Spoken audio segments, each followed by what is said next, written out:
நீங்கள் பார்த்து கொண்டிருப்பது நாவலப்பட்டிய நீர் ஏந்தும் அணைக்கட்டினை பார்வையிட்டு கொண்டிருக்கிறீர்கள். ஹாய் ஹலோ நண்பா, வீடியோ பார்த்துட்டு இருக்கிறதுல எத்தனை பேரு லெஷவேல்டு போயிருப்பீங்கன்னு எனக்கு தெரியாது. போய் எவ்வளவு செலவாகுன்றது கூட எனக்கு தெரியாது, ஏன்னா நான் தான் போனதே இல்லையே அதே ஃபீல்ட்ல. ஆனா அதை விடவும் ரிஸ்கான ஒரு இடத்தை தான் இன்னைக்கு சொல்ல போறேன். இதோட பேரு கல்பொத்த வாட்டர் ஸ்லைடிங். இது இருக்கிறது நாவலப்பிட்டியில. நாவலப்பிட்டி டவுனுக்கு போய் அங்க இருந்து லொகேஷன்ல பாத்தீங்கன்னா 5 கிலோமீட்டருக்கும் குறைவா தான் இருக்கும். சரியா சொல்லணும்னா இது ஒரு ஆறு, நிறைய கல்லுங்க வேற இருக்கும்.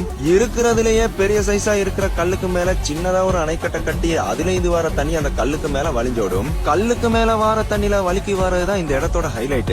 என்ன எம்ஐ தண்ணி வாரது கல்லுக்கு மேல அங்க இங்கெல்லாம் அடிபட்டுருமான்னு கேட்டீங்கன்னா அந்த அளவுக்கு எல்லாம் நடக்காது. பட் என்னதான் இருந்தாலும் சேஃப்டி முக்கியம். அது மட்டும் இல்லாம பைனஸ் மரம் எல்லாம் இருக்கிறதா ஒரு இடமும் பக்கத்துல இருக்குது. சோ அந்த இடத்துக்கு போய் டிசைனா போட்டோ வேணும்னாலும் எடுத்துக்கலாம். ஆறுங்கிறதுனால ஸ்லைடிங்கோட சேர்த்து அங்க இங்க குளிக்கிறதுக்கு இடம் இருந்தாலும் இருந்து நின்று குழிகள் வேற இருக்குது. வளமையா வீடியோ பாக்குறவங்க பார்த்து விட்டு நாங்க போயிருக்கேன்னு கமெண்ட் மட்டும் பண்றீங்க, ஃபாலோ மட்டும் பண்ணவே மாட்டேன்றீங்க. சோ பார்த்து அதையும் பண்ணி விடுங்கப்பா.